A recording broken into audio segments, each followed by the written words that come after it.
Alright, I know nothing about this guy. Let's see what he has to say.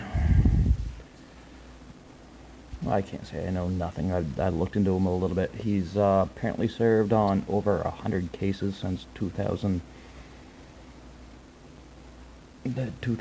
Since year 2000, he served on 100 cases in Superior Court.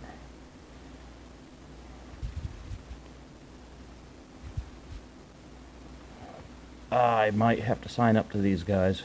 I've never signed up to a lobster association or lobster union, but sounds like the industry is starting to fight back with no help. I'm delighted to have the opportunity to represent the Maine Lobstermen's Association in its appeal to the D.C. Circuit. What really drew me to this case is that so many times issues of administrative law seem very abstract. You can talk about doctrines like the major questions doctrine or the non-delegation doctrine, and it can seem miles away from what impacts real people in the real world. But here you have an instance of agency overreach where the impact on real people and an iconic American industry is undeniable. There's no question that the entire industry hangs in the balance in this case. And I think the statute here requires the agency to take into account the best available scientific and commercial data. And the agency failed on that account. The Lobstermen's Association and everybody, I think, cares very much about protecting endangered species. But the statute requires the agency to strike a balance based on the best available science. And instead, the agency here has essentially erred on the side of the species at every turn and indulged a series of worst-case scenarios as opposed to what's likely to happen in the real world. So I really appreciate the opportunity to get involved in a case where there's a real human face on the costs of agency overreaching, and I'm very hopeful that this is a case where we can get the D.C. Circuit to overturn the decision below and to vindicate a balanced approach to these important issues. That's Paul Clement.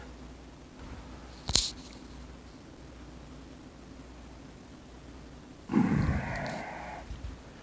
can't tell you how fortunate I feel to be able to be a fisherman on the coast of Maine. It's a love affair. Who do we have When now? you're a fisherman, you're in love. I didn't even expect this one to come. I didn't plan on it. Hit a button. I've been lobster fishing since I was 8 years old. My earliest memories were coming down to a wharf like this and seeing my father come in with a catch.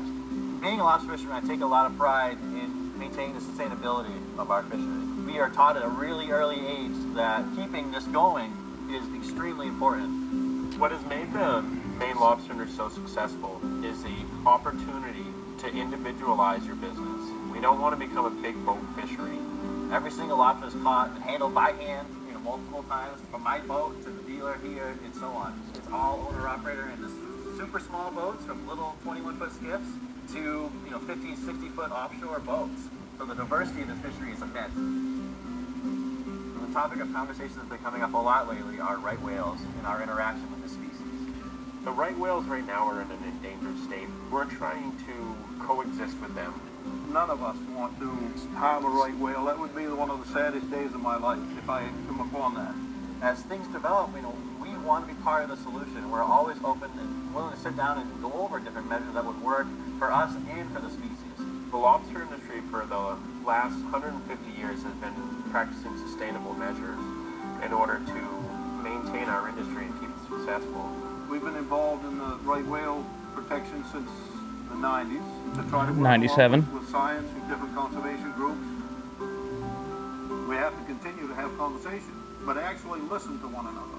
This is not a... They don't listen to us. The thing we're trying to do in these meetings is maintain a safe number of traps on the boat at a time that is safe for the crew to work. But it's not a simple answer. There's a lot more to it. The entire fishery, the whole North Atlantic lobster fishery is going to be part of this conversation. It has to be.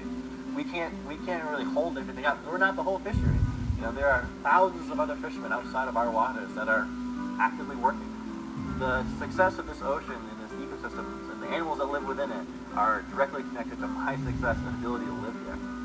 we work around and live off of lobster in eastern Maine. The rest of the community lives off of our ability to bring the product in. We don't want this just to be a one-generational boom. I want my kids to have this opportunity to work here and live here. No, that's why we V-tail the female lobsters with eggs, and we throw oversized and undersized over. Yeah, it's all about the next generation. I'm not touching it. I'm going to just shut that because I'll hit another button. So, yeah. What do you think? You tell me. Sounds like Industria has hired a big gun. The dude sounds pretty good. Looking at the past cases he has fought for,